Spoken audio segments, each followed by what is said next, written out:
La cuisine, les repas. Pour commencer cette leçon, voyons un peu de vocabulaire.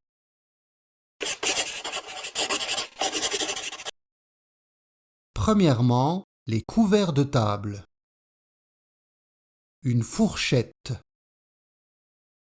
Un couteau. Une cuillère. Ensuite, une assiette. Un verre. Et une serviette. En France, on prend généralement 3 repas. Le petit déjeuner, le matin entre 7 heures et 9 heures. Le petit déjeuner classique en France, c'est du pain grillé,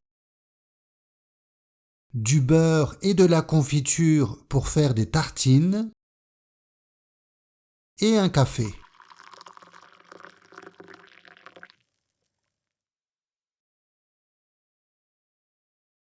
Le déjeuner, entre midi et demi, avec un plat, généralement à base de viande, du fromage pour terminer le repas et bien sûr du pain pour accompagner le repas et pour le fromage.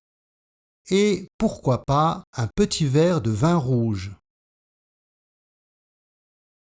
Le dîner entre 19 heures et 19h30 avec un plat à base de viande ou de poisson, du fromage et du pain aussi. À noter qu'il existe 3 mots, le petit déjeuner, le déjeuner et le dîner, mais seulement 2 verbes, le verbe dîner, le verbe déjeuner, mais on dit prendre le petit déjeuner. Voyons maintenant quelques ustensiles de cuisine. Une casserole, une poêle, attention à la prononciation, poêle, une louche, un fouet, une planche à découper et un rouleau à pâtisserie. Alors, vous connaissez certainement les crêpes, mais est-ce que vous connaissez la recette des crêpes? Quels ingrédients est-ce qu'on utilise? On utilise de la farine, des œufs, attention là aussi à la prononciation, des œufs, du lait, du sucre, du sel et du beurre. Et donc, pour faire des crêpes, d'abord, chauffez le lait dans une casserole. Ensuite, mélangez la farine, le sucre et le sel. Puis, ajoutez les œufs et le beurre.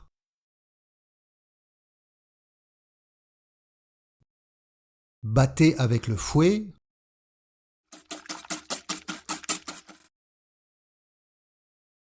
Chauffez la poêle avec du beurre.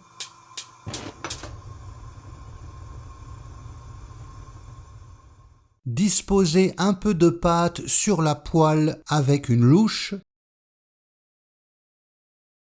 et faites cuire 1 minute. Bon appétit! Alors, pour expliquer cette recette, j'utilise l'impératif. Chauffer, mélanger, ajouter, battez, disposer, faites. On utilise l'impératif pour donner des ordres, des directives, des conseils.